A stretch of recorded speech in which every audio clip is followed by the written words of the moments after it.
अस्सलामुअलैकुम वरहमतुल्लाहि वबरकातुहू की हाल चाल है नाजरीन। मैं उम्मीद करना कि तुम सारे ठीक ही हो सो, जिथे ही हो सो ठीक ही रहो। अल्लाह ताला तुहानू खुश रखे, आबाद रखे। तो मैं तुहाडा अपना बेरा फियाद अब्दुल्ला, तुसी मेरा यूट्यूब चैनल वेंदे पे अब्दुल्ला पाकिस्तानी। तो तुहानू पता ही है मैं इत्थे मस्कत ओमान च रहना, सिटी सुआर च। हर वीडियो में जिक्र करें दोना। तो अज 28 रमज़ान है पिया, इफ्तारी का टाइम होने वाला है, 5 बज चुकी है, तकरीबन 1.5 घंटा बाकी है। इफ्तारी की असी तैयारी करनी है तो नाल शेयर करांगे। पहले जाने वेंदे क्या की बनते पैन, तो तुहानू भी कहने नाजरीन। तो जेडे नवे बिरा आए हो चैनल सबसक्राइब कर लो, लाइक कर लो, शेयर कर लो। तो अज करने मज़ेदार व्लॉग शुरू। नाजरीन है गोभी, आलू, बैंगन, प्याज, पालक कोई नहीं, पालक इन्हों के पकौड़े बनाने। तो बस उसे वेखी आना।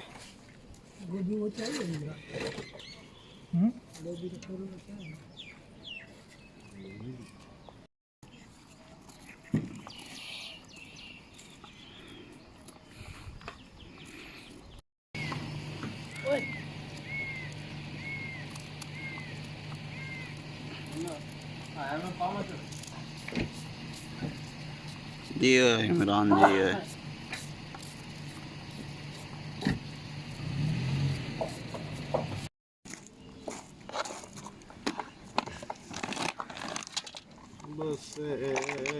एक तो पगल मक्खियाँ भी हैं।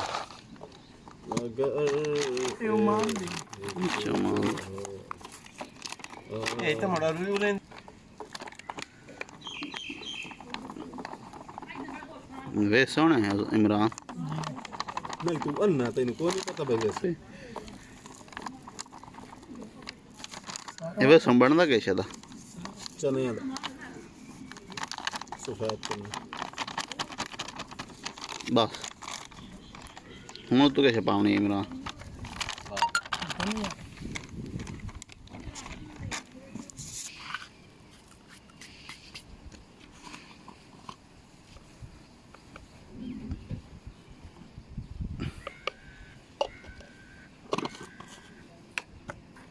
बाल सीखते रहो यार एडा ही कोई नहीं होकर काम बेवाल से दे रहा हल्दी वाला डब्बा पर 700 खत्म हो या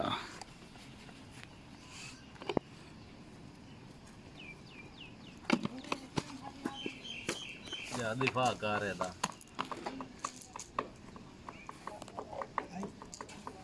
हाँ 60 बंद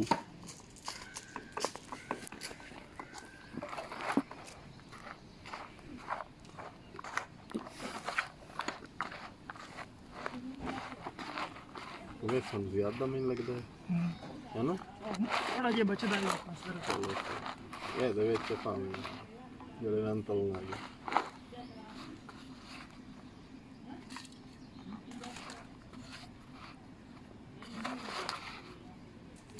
वाह बड़ा ही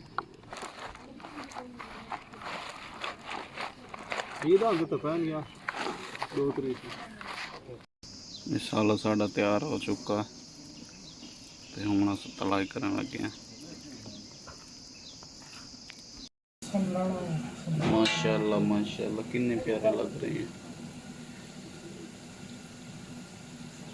माशाल्लाह पहले तो निकल चुका है, कितने सोहने मिलते पे हैं। उस्ताद पेंदा बैठा है, आज मैं छुट्टी की है, आज मैं बनिंदा हूँ, आज इमरान भाई बना रहे हैं।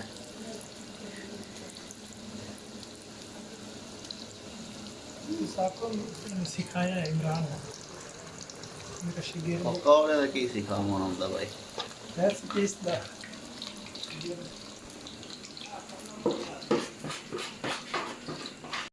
माशाल्लाह पकौड़े हमारे रेडी हो चुके हैं।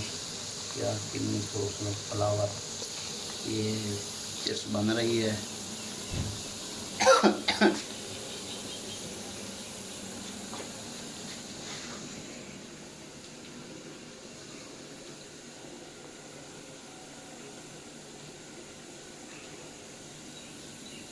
जो नए दोस्त हैं चैनल को सब्सक्राइब कर दें, लाइक कर दें, शेयर कर दें। और वीडियो आप आपने देखी है, आपका शुक्रिया। और वीडियो एंड तक देखा करें, ना काटा जे रंग चेंज करे से।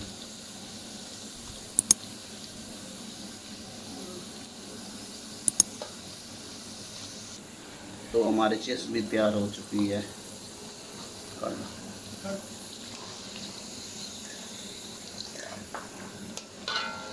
माशाल्लाह।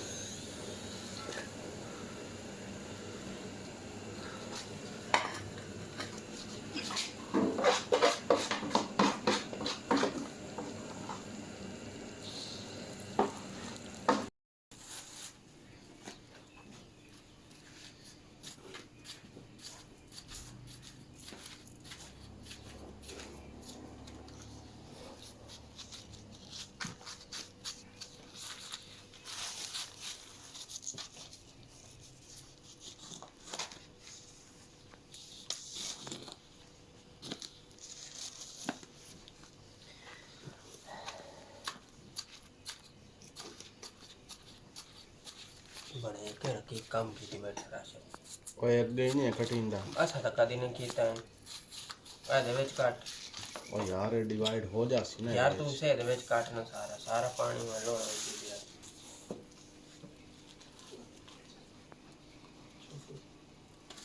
डर लगे हैं लगे डर